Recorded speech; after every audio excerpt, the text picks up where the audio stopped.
Our correspondent Nada Tawfiq in Minneapolis there. Well, let's speak now to Professor Nicole Gonzalez Van Cleve. She's Associate Professor of Sociology at Brown University and the author of the book Crook County, Racism and Injustice in America's Largest Court. Professor Van Cleve, thank you very much for joining us. 22.5 years, it could have been 30. Will the public be satisfied with this sentence? Well, I think this is a step in the right direction. This is one trial, a huge symbol of justice in America. But again, it has been the outlier in so many different ways. Most police officers are never charged with crimes due to use of force. In the city of Chicago, for instance, it took 50 years to convict one officer of murder, and that officer only received 7 years. And they think that the officer will be out in 3.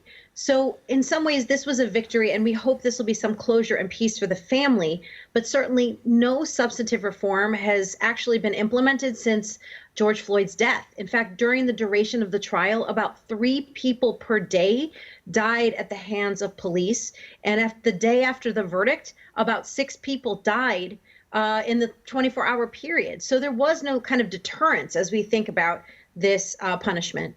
No official reform, as you say, but will this sentence set a precedent, do you think, for cases like this in the future?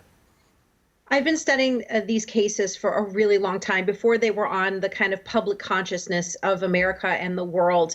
And I will say there's something different about this era. I think the video of seeing George Floyd begging for his life and the bystanders videoing and begging the officer to stop, there was something about the visuals of that that I think changed the public's consciousness. We saw that when they were selecting a jury, they were having a hard time, the defense was, finding these kind of pro-policing, hard-line, Blue Lives Matter folks, right? People had kind of changed in their attitudes. If you go back even a few years, there was the death of Philando Castile. He was shot in his car, doing nothing. I mean, he was complying with the officer, and the officer felt a sense of fear, and he was shot, and he was found not guilty, the officer, and it was a jury.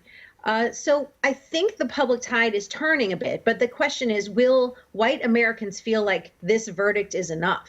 The answer is no, and I hope that we still have the momentum of the public to create real political reform. You mentioned Philando Castile, Mr. Floyd's murder, along with the deaths of many other black men and women at the hands of police, prompted the global Black Lives Matter movement that we saw last year. Do people feel like there is a change? I think right now, activists that are working for Black lives and looking for equitable justice in the states, you know, they're feeling like this verdict is something. But when we look and see that no real reform has been put in place, I think there is this sense that we can do much more, right? Even President Biden, on the one hand, you know, he's saying that he wants policing reform. But when you look at the details of some of his recommendations, they're saying, well, we need more training for officers. Well, that's really kind of code for let's put more money into policing. And really, that has done nothing. Police unions in America are so powerful. And when legislation comes into the states that would reform or create oversight, just even basic protocols that would take an officer like Chauvin off the street on his first offense, the unions are there thwarting such reform at every step. They are not protecting labor rights as we would think most unions do. They are protecting this kind of unruly level of policing that doesn't have any accountability.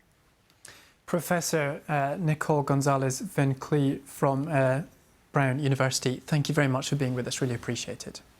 Thank you.